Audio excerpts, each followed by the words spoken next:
somebody told me once, never forget the road you walked because you never know if you have to walk back. You know what I mean? Like it's like keep it real. So I try to always keep a humble attitude, and this is who I am. You know, I teach my kids, my sons, and this is I try to this is something that I want to have fun with. That if I'm not having fun, I'm not gonna work on it. It's something that I want others to enjoy, and I'm doing it because I love the art. I love comic books. So yeah. Yeah, I heard it here. Victor said it. Bring it back to basics. Let's go. Yes. So speaking You with know the what? inspiration, Biney said has a question here. It says, "What writer was an inspiration for you?" So I'm guessing either David. one of you, but David. Gosh, man, I think the first comic books that I ever read that I was really like opened my eyes to like what a comic book could be, where it started with Frank Miller's work in his Batman run, doing the Sin City. I remember Sin City when that came out. I was floored. I was just like, I had no idea that a comic book could look like this. Could the crazy hard-boiled style of it? I had been raised just like everybody else. I had been raised on superhero comic books, and then to see that departure from it and how dark everything was and just how it was so cool. So Frank Miller's work started with me, and then I was exposed to Alan Moore, and then just devoured everything I could get my hands on, and like how literary he got, how verbose and beautiful and detailed everything that he did was. And then lately I've been a huge James Tynion. I always never know how to pronounce the last name. But James Tynion IV, he does the Something is Killing the Children. He just wrapped up the Nice House on the Lake, and everything that he does is just Amazing. humbling, because like you read it and I'm just like, wow, like what the hell do I think I'm doing trying to compete in the same industry as this guy? But I love everything that I've read from him, and so there's so many good authors. Nice. Do you like Jeff Lemire? I do, yeah. His stuff is awesome, dude. Like I'm reading the vampire series what was it called? With the kids that they're vampires. That's actually a pretty cool book. What the heck is the name of that one again? Yes, I know which one you're talking about. Also, gosh, I'm drawing a blank right now, but Monstrous is phenomenal too, and that's more like magical, real, like fantasy, dark fantasy for sure. But I really love that series as well. Little Monsters, that's it. Yep. Yes. Good That's a good one. Good stuff. I think one of I our do read folks, Monsters. Adrian, well, we call him almost vintage. He would know. He's kind of like the trivia master especially with indies. He loves some indies. Matter of fact, about to flex one of his pieces. Nice. He actually did that, which is really cool. Oh, that's Damian awesome. Wayne. Nice. That's awesome. Yeah, he's a seller as well. So he does these backboard comics drawings for people who want them. So Yeah, love that. yeah. So I do have one question for David. I hope All that right. you can at least speak a little bit towards it.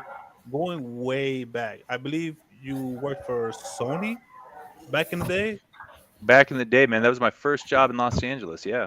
Tell me about it. Like, how did that get you into like everything that you got into? Because you have a lot of projects I would love to talk about too, especially the ones you've just finished. I believe, is it Red Riding Hood Yeah, the Red Riding Hoods. That was a horror fiction podcast that I did. or Survivor or Girl Survivors?